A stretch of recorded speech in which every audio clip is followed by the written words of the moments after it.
Welcome to 360 Tamil. இன்னைக்கு இந்த வீடியோல இப்ப ரீசெண்டா வெளியே இருக்க ஒரு வெப் சீரிஸோட எக்ஸ்பிளனேஷன் பத்தி தான் பார்க்க போறோம். இதோட பேரு மன்வர்ட் மர்டர்ஸ் அப்படின்றது. இது ஒரு பக்காவான சஸ்பென்ஸ் த்ரில்லர் வெப் சீரிஸ்னு சொல்லலாம். இந்த வெப் சீரிஸ் சோனி லிவ்ல தமிழ்லயே இருக்கு. பார்க்கணும்னு நினைக்கிறவங்க ஃபுல் வெப் சீரிஸை பாருங்க. கண்டிப்பா இந்த வெப் சீரிஸ் உங்க எல்லாருக்குமே பிடிக்கும். எக்ஸ்பிளனேஷனுக்குள்ள போறதுக்கு முன்னாடி இந்த வீடியோக்கு ஒரு லைக் போடுங்க. அது மூலியமா இந்த வீடியோ இன்னும் நிறைய பேர்கிட்ட கொண்டு போய் சேர்க்கப்படும். மேற்கொண்டு டைம் வேஸ்ட் பண்ணாம நம்ம நேரடியா எக்ஸ்பிளனேஷனுக்குள்ள போயிடலாம். இந்த சீரிஸோட கதை 1970s நடக்கிற மாதிரி தான் காட்சி பத்தி இருப்பாங்க. இப்ப காட்டுற நபரோட பேரு ரமாகாந்த் குல்கர்னி அப்படின்றது. இவர் ஜூனியர்ஸ்க்கு கிளாஸ் மாதிரி தான் எடுத்துட்டு இருக்காரு. ஒரு மர்டர் ஸ்பாட்டை எப்படி அனலைஸ் பண்ணும் அப்படின்ற மாதிரி தான் உங்களுக்கு சொல்லி தந்துட்டு இருக்காரு. இப்ப வேற ஒரு கிராமத்துல நடக்கிறத நமக்கு காட்டுறாங்க. ஒரு லேடி வேலை பார்த்துட்டு இருக்கும் போது பின்னாடி இருந்து 2 பேர் அப்சர்வ் பண்ணிட்டு இருக்காங்க. ஏதோ சவுண்ட் கேட்டு இந்த லேடி திரும்புறாங்க. யாரா என்கிட்ட விளையாடுறீங்க, முன்னாடி வாங்கடா அப்படின்ற மாதிரிலாம் இந்த லேடி கூப்பிட்டு இருக்காங்க. சட்டுன்னு ஒரு ஆயுதம் வந்து இந்த லேடி மேல படுது. இந்த லேடி அதே இடத்துல இறந்து போயிடுறாங்க. 2 பேர் கவனிச்ச மாதிரி நமக்கு காமிச்சாங்கல்ல, அந்த 2 பேருமே இவங்களோட பாடியை இழுத்துட்டு போறாங்க. எங்க இழுத்துட்டு போறாங்க அப்படின்றது நமக்கு சரியா தெரியல. இறந்து போன லேடியோட பேரு பார்வதி அப்படின்றது. உடனே அவங்க பாடி ஊர் மக்களுக்கு கிடைக்கல போல. சில நாட்கள் கழிச்சு தான் கிடைக்குது போல. பாடியை பார்த்து எல்லாருமே ஷாக் ஆகுறாங்க. ஏன்னா இந்த ஊர்ல நடக்கிற 7வது கொலையா இருக்கும். இப்ப நமக்கு குல்கர்னியை காட்டுறாங்க. இவர் பசங்களுக்கு கிளாஸ் எல்லாம் எடுத்து முடிச்சிடுறாரு. இவரை பார்க்கணும்ன்ற மாதிரி ஒரு மினிஸ்டர் சொல்லியிருப்பாரு. இத பத்தி ஆளுங்க சொல்றாங்க. இவர் இருக்காரு பாத்தீங்களா, அந்த மினிஸ்டரை பார்த்து பேசுறதுக்காக வந்துடுறாரு. ஏதோ ஒரு கிராமத்துல 7 கொலைகள் நடந்த மாதிரி நமக்கு காமிச்சாங்கல்ல, அந்த கிராமத்தை பத்தி தான் மினிஸ்டர் பேசிட்டு இருக்காரு. நீ தான் அந்த இடத்துக்கு போய் இந்த கேஸ் ஹேண்டில் பண்ணும் அப்படின்ற மாதிரி சொல்லிட்டாரு. ஆனா குல்கர்னி இருக்கார்ல, மும்பையிலேயே எனக்கு ஏகப்பட்ட கேஸ் இருக்கு, என்னால அங்க போக முடியாது அப்படின்ற மாதிரி மறுக்கிறாரு. ஆனா மினிஸ்டர் இருக்கார்ல, நீ போனாதான் இது சரிப்பட்டு வரும், நீ உடனே போனோம் அப்படின்ற மாதிரிலாம் சொல்லிட்டாரு. இதனால குல்கர்னியை ஒரு ஸ்டேஜ்ல ஏத்துக்கிறாரு. குல்கர்னியை இதுக்கப்புறம் ஹீரோன்னு சொல்றேன். ஹீரோவோட பொண்ணு உடம்பு முடியாம இருக்காங்க போல. அவங்கள பக்கத்துல இருந்து இவர் கவனிச்சுக்கிறாரு. இப்போ ஒய்ஃப் இருக்காங்கல்ல, இவரோட துணிமணி எல்லாம் எடுத்து வச்சிட்டு இருக்காங்க. பொண்ணும் சீக்கிரமா ஊருக்கு போயிட்டு வந்துருங்க அப்படின்ற மாதிரி சொல்றா. நான் சீக்கிரமா வந்துடுறேன்ற மாதிரி பொண்ணு கிட்ட சொல்லி தூங்க வச்சிடுறாரு. இப்ப இவரோட அசிஸ்டன்ட் கூட தான் இவர் டிராவல் பண்றாரு. இவர் கூடியே வராரு பாத்தீங்களா, இவரை நான் இதுக்கப்புறம் அசிஸ்டன்ட் மட்டும் சொல்றேன். அசிஸ்டன்ட் சொன்னாலே இவரை தான் புரிஞ்சுக்கோங்க. அந்த கேஸ் சம்பந்தப்பட்ட ஃபைல் எல்லாம் ஹீரோ வாங்கி பார்த்திருக்காரு போல. ஓரளவுக்கு தெரிஞ்சுட்டு தான் அந்த ஊருக்கு டிராவல் பண்ணிட்டு இருக்காரு. இப்போ ஒரு பர்டிகுலர் ஊர்ல இவங்க இறங்கிடுறாங்க. இவங்களை கூட்டு போறதுக்காக சுக்லான்னு ஒருத்தர் வந்திருக்காரு. இந்த சுக்லா ஏற்கனவே ஹீரோ கூட சேர்ந்து வேலை பார்த்திருக்காரு போல. 2-3 வருஷம் சேர்ந்து வேலை பார்த்திருக்காங்க. அதை பத்தி எல்லாம் பேசிக்கிறாங்க. சுக்லா மட்டும் கூட்டு போறதுக்கு வரல, வேற ஒருத்தரும் வந்திருக்காரு. இவங்கலாம் ஜீப்ல ஏறி கிளம்புறாங்க. ஆக்சுவலா இது வரைக்கும் 7 கொலைகள் நடந்திருக்குல்ல, சின்ன பசங்க பெரியவங்கன்னு எல்லாருமே தான் கொலை செய்யப்பட்டிருப்பாங்க. 2 சஸ்பெக்ட நீங்க அரெஸ்ட் பண்ணி விசாரிச்சீங்கல்ல, அவங்கள பத்தி சொல்லுங்கன்னு ஹீரோ கேக்குறாரு. இங்க இருக்க ஒரு ஆபீசரும் சொல்ல ஆரம்பிக்கிறாரு. உத்தம் ராவ்னு ஒரு நபரையும் அவரோட வைஃப் ருக்மணியும் தான் இவங்க விசாரிச்சிருப்பாங்க. அப்படி விசாரிச்சதுக்கு சில காரணம்லாம் இருக்கு. இவங்க 2 பேர் தான் அந்த உத்தம் ராவ் ருக்மணியா இருப்பாங்க. இந்த உத்தம் ராவுக்கு ஏற்கனவே ஒரு பையன் இருப்பான். அதே மாதிரி ருக்மணி ஃபர்ஸ்ட் ஒய்ஃப் கிடையாது, செகண்ட் ஒய்ஃபா இருப்பாங்க. அழகா இருக்காங்கல்ல, இவரை வளைச்சு போட்டிருப்பாங்க.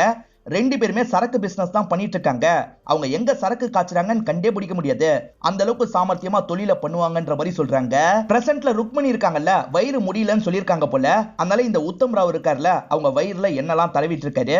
இப்படி தடவிட்டு இருக்கும் போதுதான் லாயர் வந்திருக்கிறதா ஒருத்தர் சொல்லிட்டாரு. அவன் எதுக்காக வந்தான், அவனை போக சொல்லு அப்படின்ற மாதிரிலாம் இவர் கோவமா பேசிட்டு இருக்காரு. ஆனா ருக்மணி இருக்காங்கல்ல, அவர் இருக்க சொல்லுங்க அப்படின்ற மாதிரி சொல்றாங்க.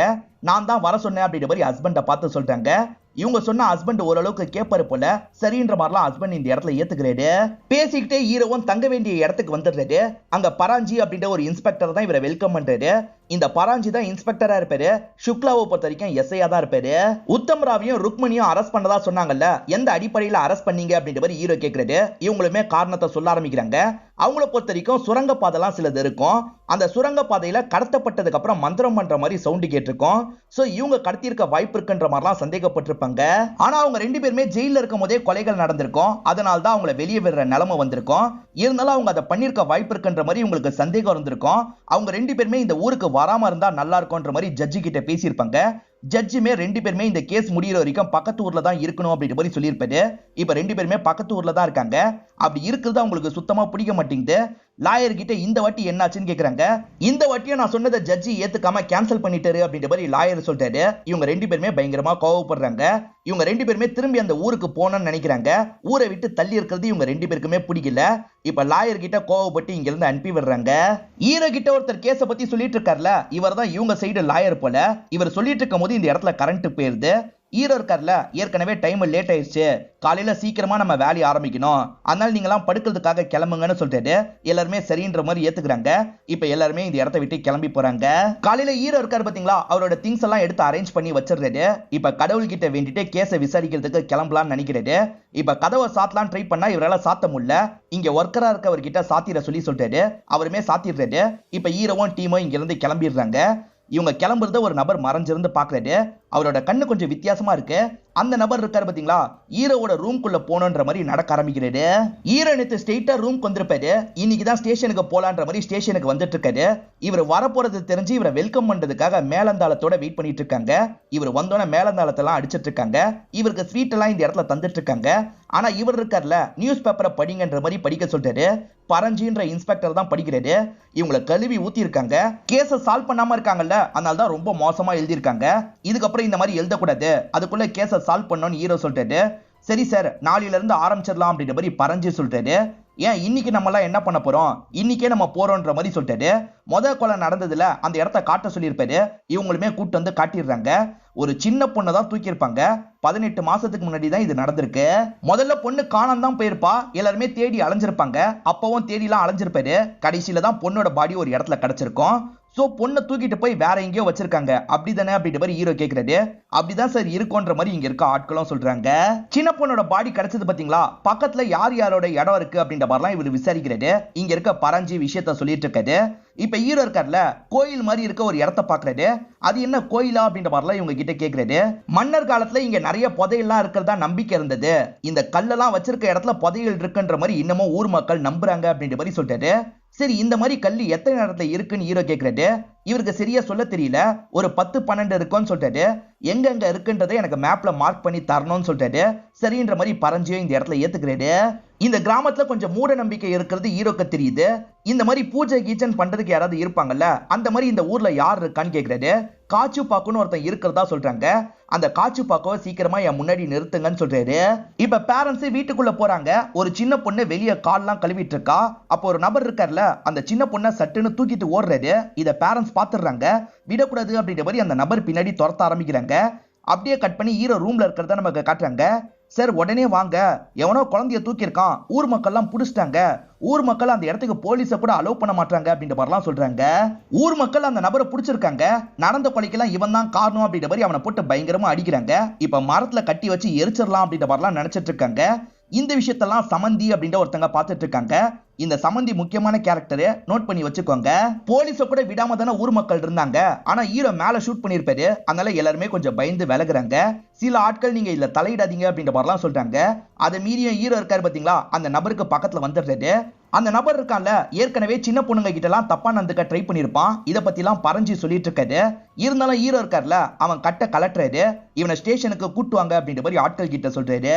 ஹீரோ என்னதான் விசாரிக்கிறாரு பாக்கலான்ற மாதிரி எல்லாருமே நினைச்சிருப்பாங்க. ஆனா எல்லாரையும் வெளியே உட்கார வச்சிருக்காரு. ஹீரோ மட்டும் தனியா அந்த நபர் கிட்ட பேசலான்ற மாதிரி உள்ள உட்காந்துருக்காரு. சுக்லா ஏற்கனவே சில வருஷங்கள் ஹீரோ கூட சேர்ந்து வேலை பார்த்திருக்காரு. ஆனா ஹீரோ எப்படி கேஸை விசாரிப்பாரு அப்படின்றதுலாம் சுக்லாக்கு சரியா தெரியல. அசிஸ்டன்ட் கிட்ட எப்படி விசாரிப்பாரு அப்படின்ற மாதிரிலாம் கேட்கிறாரு. அவர் அடிக்கலாம் மாட்டாரு, பேசியே எல்லாத்தையும் கறந்துருவாரு அப்படின்ற மாதிரி அசிஸ்டன்ட் சொல்றாரு. அந்த மாதிரி தான் ஹீரோ இந்த இடத்துல பண்றாரு. இவர்கிட்ட அமைதியா பேசுறாரு. எதுக்காக இந்த மாதிரிலாம் பண்ணன்னு கேக்குறாரு. சார் நான் கொலை பண்றதுக்காகலாம் அந்த பொண்ணை தூக்கல சார், ஊர் மக்கள் தப்பா புரிஞ்சுக்கிட்டாங்க அப்படின்ற மாதிரிலாம் அவன் சொல்லிட்டு இருக்கான். சரி, கொலை பண்றதுக்காக தூக்கலன்னு வச்சுக்கோ, எதுக்காக பொண்ணை தூக்குன அப்படின்ற மாதிரிலாம் ஹீரோ கேட்டுட்டு இருக்காரு. இவன் தப்பா நடந்துக்கிறதுக்காக தான் தூக்கியிருப்பான். அதை தயங்கி தயங்கி சொல்லிட்டு இருக்கான். எனக்குள்ள ஒரு மிருகம் இருக்கான் சார், அவன் தான் இந்த மாதிரிலாம் பண்ண வச்சிடறான். நான் பண்ணது தப்பு தான் சார், என்னை மன்னிச்சிருங்க, என்னை இங்கேயே வச்சிருங்க, அதுதான் எல்லாருக்குமே நல்லது அப்படின்ற மாதிரிலாம் அவர் சொல்லிட்டு இருக்காரு. இவன் ஒரு ஃபீடோஃபைல் அப்படின்றது ஹீரோக்கு புரிஞ்சிருது. இதுக்கு முன்னாடி பரஞ்சி இவனை பேசவே விட்டுருக்க மாட்டாரு. நீ தானே கொலை பண்ண, ஒத்துக்கோ ஒத்துக்கோன்ற மாதிரி அடிச்சிருப்பாரு. அவன் எதுவுமே வாயை திறந்து பேசியிருக்க மாட்டான். இப்ப ஹீரோ இருக்கார்ல, நடந்துட்டு இருக்க கொலைக்கும் இவனுக்கும் சம்பந்தம் கிடையாது, இவன் ஒரு ஃபீடோஃபைல், அதுக்கான கேஸை முதல்ல ஃபைல் பண்ணுங்க, அதுக்கான தண்டனையை இவனுக்கு வாங்கி தரணும்னு சொல்றாரு. எவனாவது மாட்டினா அவனை வச்சு கேஸை முடிச்சிடலாம் அப்படின்ற மாதிரி தான் ஸ்டேஷன்ல இருக்கவங்க ட்ரை பண்றாங்கன்னு ஹீரோக்கு புரியுது. இதுக்கப்புறம் அந்த வேலையெல்லாம் விட்டுருங்க அப்படின்ற மாதிரி கோவமா சொல்லிட்டு இருக்காரு. அப்படியே கட் பண்ணி ருக்மணியை நமக்கு காட்டுறாங்க. ருக்மணிக்கு ஒரு தங்கச்சி இருக்காங்க, அவங்க தான் சம்மந்தியா இருப்பாங்க. அவ எல்லாத்தையும் பார்த்துப்பா, நீங்க கவலைப்படாதீங்க அப்படின்ற மாதிரிலாம் சொல்லிட்டு இருக்காங்க. ஆனா இவர் இருக்கார்ல, அவளை நம்ப முடியாது, என் பையனை அன்பிளான் இருக்குன்ற மாதிரிலாம் சொல்றாரு. அதை கேட்டு ருக்மணி இந்த இடத்துல டென்ஷன் ஆயிடுறாங்க. ருக்மணிக்கு குழந்தை பிறக்காம இருக்கு, அதை நினைச்சு கொஞ்சம் கவலை எல்லாம் பட்டுட்டு இருக்காங்க. எதுக்காக இப்ப திரும்பி கவலைப்படுற விடுன்ற மாதிரி இவர் சமாதானப்படுத்துறாரு. இருந்தாலும் இவங்களுக்கு ரொம்ப கவலையா இருக்கு. ஏன்னா ரொம்ப வருஷமா குழந்தைக்கு ட்ரை பண்றாங்க போல. ஆனா இவங்களுக்கு குழந்தை கிடைக்கவே மாட்டேங்குது. ஹஸ்பண்ட் சமாதானப்படுத்துறதை கேட்காம இவங்க எந்திரிச்சு போயிடுறாங்க. ஒரு இடத்துல விளக்கெல்லாம் ஏத்தி பூஜை மாதிரிலாம் பண்ணிட்டு இருக்காங்க. இப்ப சம்மந்தியோட இடத்த நமக்கு காட்டுறாங்க. இந்த இடத்துக்கு பறஞ்சு வந்திருக்காரு. இந்த சம்மந்தி நிறைய இல்லீகல் வேலை எல்லாம் பார்த்துட்டு இருக்காங்க. இவர் கமிஷன் மாதிரி காசை வாங்கிட்டு அவங்களை விட்டுருவாரு போல. இப்ப புதுசா ஹீரோ வந்திருக்காருல, அதை பத்தி எல்லாம் சொல்லிட்டாரு. அவரை சமாளிக்கிறது ரொம்ப கஷ்டம், அதனால முன்னைய விட காசு அதிகமா தரணும் அப்படின்ற மாதிரிலாம் சொல்லிட்டு இருக்காரு. சம்மந்திக்கு ஒரு பொண்ணு இருக்காங்க போல. அந்த பொண்ணு வெளியே வந்துடுறாங்க. நீ எதுக்காகமா வெளியெல்லாம் வந்த, உள்ள போ அப்படின்ற மாதிரி இவங்க அனுப்பி வச்சிடுறாங்க. புதுசா வந்திருக்கவரை எப்படி சமாளிக்கணும்னு எனக்கு தெரியும், நான் பாத்துக்கிறேன் அப்படின்ற மாதிரிலாம் சம்மந்தியும் அவர்கிட்ட சொல்லிட்டு இருக்காங்க. ஹீரோ கல்ல இருக்கிற இடத்தெல்லாம் மார்க் பண்ணி தாங்கன்ற மாதிரி கேட்டார்ல, ஒரு கான்ஸ்டபிள் மார்க் பண்ணி மேப்ல எடுத்துட்டு வந்துடுறாரு. அதெல்லாம் சுக்லா கிட்ட காமிச்சிட்டு இருக்காரு. பரவாயில்லையா, சூப்பரா மார்க் பண்ணி எடுத்துட்டு வந்துட்டு அப்படின்ற மாதிரி சுக்லா சொல்லிட்டு இருக்காரு. ஹீரோவோட அசிஸ்டன்ட்டும் ரெடி ஆயிடுச்சான்னு கேட்கறதுக்காக வராரு. சுக்லாவும் ரெடி ஆயிடுச்சு அப்படின்ற மாதிரி காமிச்சிட்டு இருக்காரு. நம்ம கிரெடிட்ஸை இவர் எத்துப்பாரா அப்படின்ற மாதிரி கான்ஸ்டபிள் கவனிச்சிட்டு இருக்காரு. ஆனா சுக்லா இருக்கார்ல, இவன் தான் கஷ்டப்பட்டு ரெடி பண்ணா அப்படின்ற மாதிரி கான்ஸ்டபிளோட பேரை இந்த இடத்துல சொல்லிடுறாரு.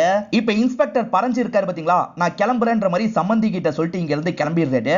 இப்ப சம்மந்தியை பாக்குறதுக்காக ஒருத்தன் வரான். அதாவது ஹீரோவோட ரூம்குள்ள ஒருத்தன் போனான்ல, அவன் தான் இந்த இடத்துக்கு வரான். இவங்களும் காட்சி பாக்கு நீயா அப்படின்ற மாதிரி கேக்குறாங்க. நான் தான் அப்படின்ற மாதிரி இவனும் வீட்டுக்குள்ள வந்துடுறான். நீங்க சொன்னதை கரெக்டா பண்ணிட்டேன் அப்படின்ற மாதிரிலாம் சொல்றான். சரி இந்த உனக்கான காசு அப்படின்ற மாதிரி இவங்க தராங்க. சீக்கிரமே அது வேலையை காட்டும், நீங்க கவலைப்படாதீங்க அப்படின்ற மாதிரிலாம் இந்த காட்சி பார்க்க சொல்றான். இவன் என்ன வேலையை பண்ணா அப்படின்றதுலாம் நமக்கு தெரியல. இவங்க கதவை சாத்திட்டு திரும்பி பார்த்தா இவங்களோட பொண்ணு திரும்பி வெளியே வந்திருக்கா. கம்லி நீ எதுக்காக வெளியே வந்த, உள்ள போயிடலாம் அப்படின்ற மாதிரி இவங்களும் தூக்கிட்டு உள்ள போயிடுறாங்க. இப்ப ஹீரோ இருக்கார்ல, ரெண்டாவது கொலை நடந்த இடத்துக்கு வந்துடுறாரு. ஷக்கீலான்ற ஒரு சின்ன பொண்ணு தான் கொல்லப்பட்டிருப்பா. பார்த்த ஒரு பையன் நடந்த விஷயத்த சொல்ல ஆரம்பிக்கிறான். அந்த பொண்ணு இருக்கா பாத்தீங்களா, புலிங்காவை அடிக்கிறதுக்கு ட்ரை பண்ணிட்டு இருந்திருப்பா.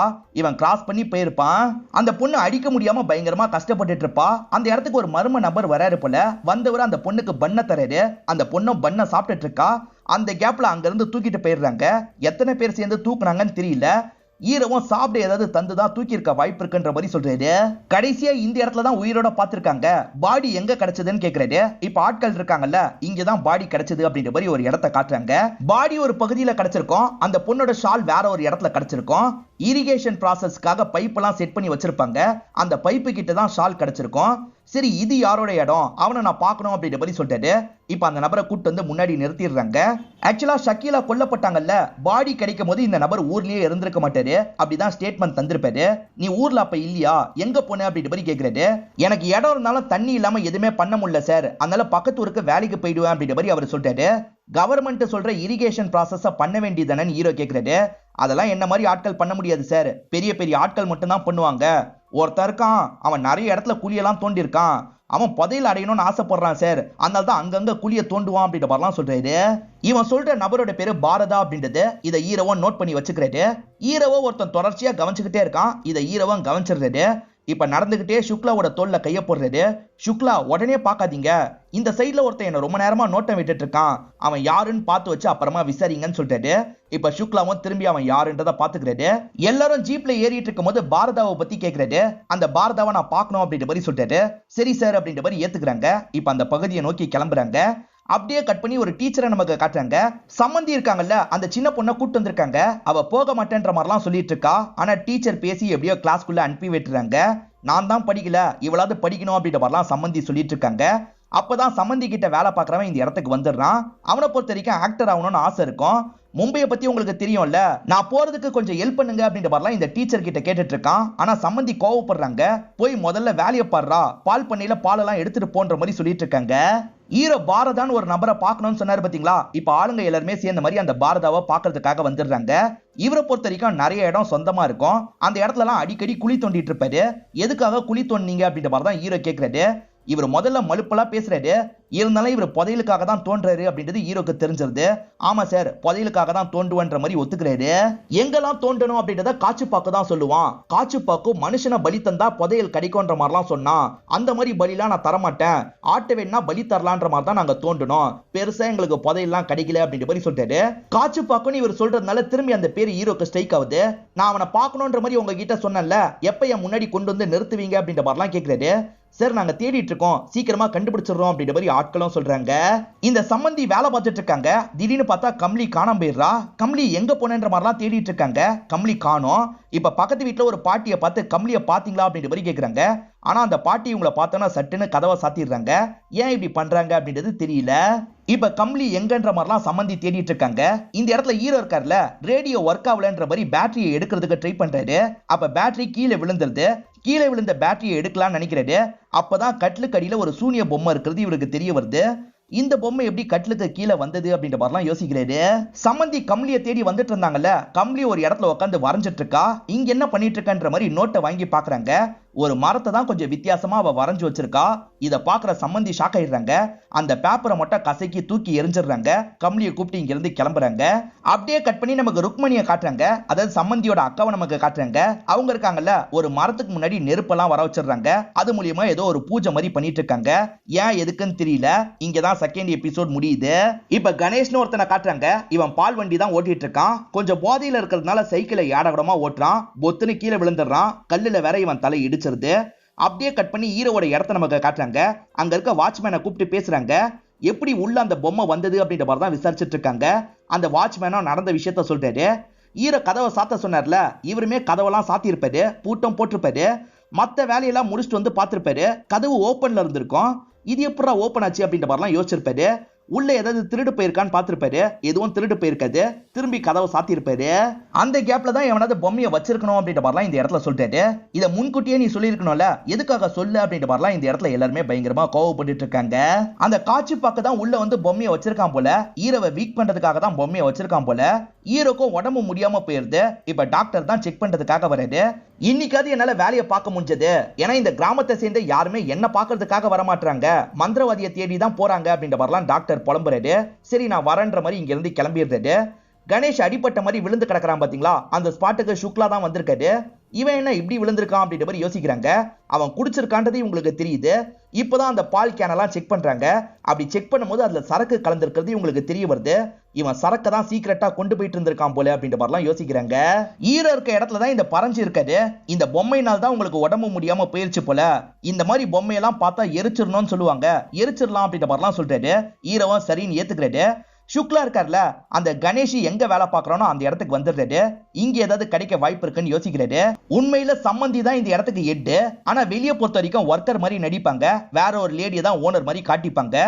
இப்ப அவங்க ரெண்டு பேர் பேசிட்டு இருக்கிறத இந்த சுக்லா கேட்கிறாரு. அப்ப சம்மந்தி தான் ஓனரா அப்படின்ற மாதிரிலாம் இந்த இடத்துல யோசிக்கிறாரு. இப்ப ஆட்கள் இருக்காங்கல்ல, எரிக்கிறதுக்காக நெருப்பெல்லாம் பத்த வச்சிடுறாங்க. இவருமே அந்த பொம்மையை பார்த்துட்டு இருக்காரு. சார் பொம்மையை தாங்கன்ற மாதிரி கேட்கறாங்க. அதுக்கப்புறம் தான் பொம்மையை இவர் தராரு. ருக்மணியோட தங்கச்சி தான் சம்மந்தின்றது இவருக்கு தெரியுமா என்னன்னு தெரியல. இவரை நடக்கிற விஷயத்தெல்லாம் கவனிச்சிட்டு இருக்காரு. சீக்கிரட்டா சரக்கு ஒரு இடத்துல மறைச்சு வச்சிருக்காங்க. அதெல்லாம் எடுக்கிறாங்க. இந்த டப்பாலேயே தனி கம்பார்ட்மெண்ட் வச்சிருக்காங்க. மேல பாலம், கீழே சரக்கும் கொண்டு போயிட்டு இருக்காங்க. இதெல்லாம் இவர் கவனிச்சிட்டு இருக்காரு. சம்மந்தியும் சீக்கிரமா வேலையை முடிங்கன்ற மாதிரி எல்லாரையும் அதட்டிட்டு இருக்காங்க. அப்ப தெரியாதனமா சுக்லா இருக்காருல, ஒரு பொருளை தள்ளி விடுறாரு. அந்த இடத்துல சவுண்டு கேட்டுது. என்ன சவுண்டு கேக்குது அப்படின்ற மாதிரி ஆட்கள்ல ஒருத்தன் திரும்பி பாக்குறான். ஹீரோவோட அசிஸ்டன்ட்டும் ஹீரோக்காக இளநீ வாங்கிட்டு வந்திருக்காரு. ஹீரோ அந்த சமயம் ஒய்ஃபு கிட்ட தான் பேசிட்டு இருக்காரு. இப்ப நான் ஓகேவா தான் இருக்கேன், ஒன்னும் பிரச்சனை இல்லை அப்படின்ற மாதிரிலாம் பேசிட்டு இருக்காரு. இப்ப அசிஸ்டன்ட் கிட்ட பாரதாவை பார்க்க போனோன்ற மாதிரி சொல்றாரு. சார் நீங்க ரெஸ்ட் எடுங்க, அப்புறமா பாத்துக்கலாம் அப்படின்ற மாதிரி அசிஸ்டன்ட் சொல்றாரு. நான் ஓகேவா தான் இருக்கேன், இன்னைக்கே அந்த பாரதாவை பார்க்க போனோம் அப்படின்ற மாதிரி இவரும் சொல்றாரு. சம்மந்தியோட ஆள் வந்து பாக்குறதுக்குள்ள சுக்லா இடம் மாறி இருப்பாரு. அதனால அவங்க கிட்ட இருந்து தப்பிச்சிடுறாரு. இப்ப சுக்லா கிளம்பி ஸ்டேஷனுக்கு வந்துடுறாரு. இவர் சொல்றதை கேட்கிற மாதிரி சில கான்ஸ்டபிளுங்க இருப்பாங்க. அவங்க கிட்ட சில விஷயங்கள்லாம் இவர் பேசிட்டு இருக்காரு. இவர் பேசிட்டு இருக்கிறதெல்லாம் பறஞ்சி கவனிக்கிறாரு. இவன் என்ன பேசிட்டு இருக்கான் அப்படின்ற மாதிரிலாம் யோசிக்கிறாரு. இவருக்கு வேண்டிய ஒரு கான்ஸ்டபிளை தள்ளி கூப்பிட்டு பேச ஆரம்பிக்கிறாரு. அந்த சுக்லா ஏதோ பிளான் பண்ற மாதிரி இருக்கு. வந்ததுல இருந்தே ஹீரோக்கு ரொம்ப சொம்படிச்சிட்டு இருக்கான். ஹீரோ கிட்ட ஸ்கோர் பண்ணி பெரிய ஆளா மாறிடலாம்னு நினைக்கிறான். அவன் என்ன பிளான் பண்ணாலும் சரி, அதை தெரிஞ்சுக்கிட்டு உடனே என்கிட்ட சொல்லுன்ற மாதிரி கேட்கிறாரு. சரி சார் நான் சொல்றேன் அப்படின்ற மாதிரி இந்த கான்செப்ட்லாம் ஏத்துக்கிறாரு. காட்சி பாக்கவே இவங்களால பிடிக்க முடியல. பாரதா கிட்ட காட்சி பாக்கவே நீங்க எப்படி அப்ரோச் பண்ணுவீங்க அப்படின்ற மாதிரி கேட்கிறாரு. டைரக்டா அவனை அப்ரோச் பண்ண முடியாது சார். ஒருத்தங்கிட்ட சொல்லி விட்டா காட்சி பாக்க கிட்ட அவன் சொல்லிடுவான். காட்சி பாக்கவே நம்மளை பாக்குறதுக்காக வருவான்ற மாதிரி சொல்லிட்டாரு. ஹீரோ கூப்பிட்டா எப்படியும் வரமாட்டான்றது ஹீரோக்கு தெரியுது. நீங்க தான் அவனை வர வைக்கணும் அப்படின்ற மாதிரி சொல்லிட்டாரு. சார் அந்த காட்சி பாக்குக்கு மந்திரம் தந்திரம்லாம் தெரியும். நான் தான் அவனை மாட்ட வச்சேன்னு தெரிஞ்சதுன்னு வச்சுக்கோங்க, என் கதையே முடிச்சிருவான்ற மாதிரி இவர் பயப்படுறாரு. நீங்க மட்டும் அவனை வர வைக்கலன்னு வச்சுக்கோங்க, நாங்க ஏதாவது ஆக்ஷன் எடுக்க வேண்டியிருக்கோன்ற மாதிரிலாம் ஹீரோ மிரட்டுறாரு. இதனால இவருமே பயந்து நான் வர வைக்கிறேன்ற மாதிரிலாம் ஏத்துக்கிறாரு. எல்லாருமே ஸ்டேஷனை விட்டு கிளம்புறதுக்காக ரெடி ஆயிட்டு இருக்காங்க. அப்ப சுக்லா வந்து இவரோட டீம் கிட்ட பேச ஆரம்பிக்கிறாரு. நாளைக்கு பரஞ்சியும் ஆட்களும் வேற ஒரு இடத்துக்கு கிளம்பிடுவாங்க. அந்த சமயம் நம்ம ரைடுக்காக போறோம், அங்க இருக்க எல்லாரையும் லாக் பண்றோம், நம்ம எல்லாருக்குமே நல்ல பேர் கிடைக்கும், வந்திருக்க ஹீரோ எனக்கு ப்ரொமோஷன் தர கூட வாய்ப்பு இருக்கு, நான் உங்களை கவனிச்சுக்கிறேன், நீங்களும் பிளானுக்கு கரெக்டா கோஆபரேட் பண்ணுங்கன்னு சொல்றாரு. இப்ப சுக்லா கிளம்பிட்டு இருக்கும் போது பரஞ்சிக்கு வேண்டிய கான்ஸ்டபிள் இவரை பிளாக் பண்ணிடுறாரு. நீங்க அந்த பால் பண்ணிய ரைட் பண்ண போறீங்கன்னு எனக்கு தெரியும்னு சொல்றாரு. உனக்கு தெரிஞ்சிருச்சா, நீ கண்டிப்பா அந்த பரஞ்சி கிட்ட சொல்லியிருப்ப, என் பிளானே நாசமா போயிடுச்சுன்னு சுக்லா சொல்றாரு. நான் பரஞ்சி கிட்ட சொல்ல மாட்டேன், நீங்க பண்ண நினைக்கிறத பண்ணுங்க அப்படின்ற மாதிரி இவர் சொல்றாரு. அப்ப நீ ஏன் பக்கமான்ற மாதிரி சுக்லா கேக்குறாரு. நான் 2 பேரோட பக்கமும் இல்லன்ற மாதிரி அந்த கான்ஸ்டபிள் சொல்றாரு.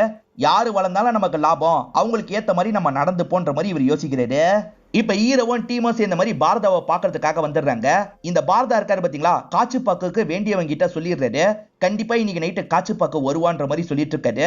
இந்த இடத்துல சுக்லா இருக்காருல, நைட்டு தான் அவனுங்க கொண்டு போறாங்க, நைட்டு போய் ரைட் பண்ணுவோம் அப்படின்ற மாதிரிலாம் ஆட்கள் கிட்ட சொல்றாரு. ஹீரோ பரஞ்சி கூட சேர்ந்த மாதிரி தான் ஒரு மரத்துக்கு பின்னாடி ஒளிஞ்சிருக்காரு. மீதி 2 ஆட்கள் வேற ஒரு இடத்துல ஒளிஞ்சிருக்காங்க. காச்சுப்பாக்கு எப்போ வருவான்னு பார்த்துட்டு இருக்காங்க. காச்சுப்பாக்கு ஆள் கூட இந்த இடத்துக்கு வந்துடுறாரு. சரி பூஜை ஆரம்பிக்கலாம் அப்படின்ற மாதிரிலாம் இங்க பாரதா கிட்ட சொல்றாரு. இந்த சைடு சம்பந்தி இருக்காங்கல்ல, சீக்கிரமா லோடெல்லாம் ஏத்துங்கன்ற மாதிரி சொல்லிட்டு இருக்காங்க. லோடெல்லாம் இவங்க பரபரப்பா ஏத்திட்டு இருக்கும் போது கரெக்டா இந்த இடத்துக்கு சுக்லாவும் டீமும் வந்துடுறாங்க. இவங்களை பிளாக் பண்ண ஆரம்பிக்கிறாங்க. இவங்க எல்லாருமே பயந்து ஒவ்வொரு பக்கம் ஓடிட்டு இருக்காங்க. அதை மீறியும் சுக்லாவோட டீம் இருக்காங்கல்ல, சில ஆட்களை பிடிச்சிடுறாங்க. அந்த காட்சி பாக்கு இருக்கான்ல, மும்முரமா பூஜையெல்லாம் பண்ணிட்டு இருக்கான், மும்முரமா பூஜை பண்ணிட்டு இருக்கான். இப்ப பக்கத்துல போலான்ற மாதிரி ஹீரோ சொல்றாரு. ஹீரோவும் பரஞ்சியும் சேர்ந்த மாதிரி தான் பக்கத்துல போயிட்டு இருக்காங்க. அப்ப பரஞ்சி இருக்கார்ல, தெரியாதனமா லைட் ஆன் பண்ணிடுறாரு. பக்கத்துல இருக்க ஹீரோவும் ஆஃப் பண்ணுங்கன்னு சொல்றாரு. சரி அங்க பாம்பு இருக்கு அப்படின்ற மாதிரிலாம் இவர் சொல்றாரு. இவர் ரொம்ப நேரம் லைட்டா ஆன்ல வச்சிருக்காருல, இத அந்த காட்சி பாக்க பாத்துறான். தப்பிக்கணும்ன்ற மாதிரி வேகமா ஓட ஆரம்பிக்கிறான். இவங்க பிடிக்கலான்னு பாக்குறாங்க, ஆனா அவன் தப்பிச்சு போயிடுறான். சுக்லாவோட ஆட்களும் சிலர் தப்பிச்சிட்டாங்க அப்படின்ற மாதிரிலாம் சொல்றாங்க. அவங்க தப்பிச்சுட்டு போறாங்க. முக்கியமான ஆளே மாட்டிக்கிட்டா, இவ கிடைச்சாலே போதும் அப்படின்ற மாதிரிலாம் சம்பந்திய பார்த்து பேசிட்டு இருக்காரு. என்ன சார் என்ன பார்த்து பேசிட்டு இருக்கீங்க, நானே இங்க கூலிக்கு தான் வேலை பார்க்கறேன் அப்படின்ற மாதிரிலாம் சம்பந்தி நடிக்கிறாங்க. ரொம்ப நடிக்காது அப்படின்ற மாதிரி சுக்லா சொல்றாரு. ஆனா பக்கத்துல இருக்க லேடி இருக்காங்கல்ல, இந்த இடத்துக்கு நான் தான் ஹெட், எந்த இடத்துக்குனால வந்து நான் இதை சொல்லுவேன்ற மாதிரி சொல்லிட்டு இருக்காங்க. அப்ப சம்பந்தியை லாக் பண்ண முடியாதா அப்படின்ற மாதிரி சுக்லா யோசிச்சுட்டு இருக்காரு. என்னெல்லாம் உன்னால தொட முடியாது அப்படின்ற மாதிரி சம்பந்தி பார்வையிலேயே சொல்லிட்டு இருக்காங்க. அங்க ரைடு நடந்ததை பத்தி இவங்க 2 பேருக்கு தெரிய வந்துருது. ஹஸ்பண்டோ ஒய்ஃபை போட்டு பயங்கரமா திட்டுறாரு. உன் தங்கச்சி வேஸ்ட் அப்படின்ற மாதிரிலாம் சொல்லிட்டு இருக்காரு. நீயே ஒரு விதத்துல வேஸ்ட், ஒரு குழந்தை கூட உன்னால பெத்து தர முடியல அப்படின்ற மாதிரிலாம் பயங்கரமா திட்டிட்டு இங்க இருந்து கிளம்புறாரு. அவர் ரொம்ப மோசமா திட்டார்ல, அதை நினைச்சு இவங்க பயங்கரமா ஃபீல் பண்ணிட்டு இருக்காங்க. ஹீரோவும் பரஞ்சி மேல செம்ம கோவத்துல இருக்காரு. லைட்டை எதுக்காக ஆன் பண்ணீங்க அப்படின்ற மாதிரிலாம் கேக்குறாரு. இல்ல சார் அங்க பாம்பு போன மாதிரி இருந்தது, அதனால தான் அப்படின்ற மாதிரி சொல்றாரு. நான் பார்த்தேன் அங்க பாம்பு இல்ல, உங்களால தான் எல்லாமே சொதப்பிருச்சு அப்படின்ற மாதிரி பயங்கரமா கோவப்பட்டு இருக்காரு. போக போக பரஞ்சியும் சுக்லாவும் இந்த இடத்துல சண்டை போட்டுக்க ஆரம்பிக்கிறாங்க. இவங்க சண்டை போடுறதுனால ஹீரோ இன்னும் டென்ஷன் ஆயிடுறாரு. முதல்ல நிறுத்துங்க அப்படின்ற மாதிரிலாம் கோவமா திட்டுறாரு. அதுக்கப்புறம் ஹீரோ கோவமா கிளம்பிடுறாரு. கொஞ்ச நேரத்துல லாயர் இந்த இடத்துக்கு வராரு. ஒரு பிரச்சனை அப்படின்ற மாதிரி சொல்றாரு. என்ன பிரச்சனைன்னு பாத்தீங்கன்னா, அவங்க 2 பேரும் ஊருக்கு வராம பாத்துக்கிட்டாங்கல்ல, அது உடஞ்சிருது, அவங்க ஊருக்கு வர போறாங்கன்னு சொல்றாரு. அவங்க 2 பேருமே காலையில ஊருக்கு வந்த மாதிரி நமக்கு காட்டுறாங்க. சம்பந்தி இருக்காங்கல்ல, 2 பேருக்குமே ஆராத்தி எடுத்து வெல்கம் பண்றாங்க. உள்ள நுழைஞ்ச ருக்மணி இருக்காங்கல்ல, நேரா அங்க இருக்க ஒரு பகுதியை நோக்கி போறாங்க. ஒரு மரம் இருக்கு, அந்த இடத்துக்கிட்ட தான் போறாங்க. கையில ஒரு சுருக்கு பை வச்சிருக்காங்க, அதுக்குள்ள இருக்க மண்ணெல்லாம் அங்க கொட்டிடுறாங்க. அந்த மரத்தை பார்த்த மாதிரி இவங்க சந்தோஷப்பட்டு இருக்காங்க. ஏன் எதுக்குன்றது தெரியல. இங்கதான் 3rd எபிசோட் முடியுது. மொத 3 எபிசோட உங்க எல்லாருக்குமே பிடிச்சிருக்கோம் நம்புறேன். பிடிச்சவங்க லைக் போடுங்க. மேற்கொண்டு கண்டினியூ பண்ணலாமா வேணாமா அப்படின்றத சொல்லுங்க. நல்ல வரவேற்பு கிடைச்சா கண்டினியூ பண்றேன், அப்படி இல்லைன்னா ஸ்கிப் பண்ணிட்டு வேற ஏதாவது படத்தை பத்தி நம்ம பார்ப்போம். இந்த வீடியோ உங்களுக்கு பிடிச்சிருந்ததுன்னா லைக் பண்ணுங்க, கமெண்ட் பண்ணுங்க, மறக்காம 360 தமிழ் சேனலை சப்ஸ்கிரைப் பண்ணுங்க. தொடர்ச்சியா இந்த மாதிரி வீடியோக்கள் வந்துகிட்டே தான் இருக்கும்.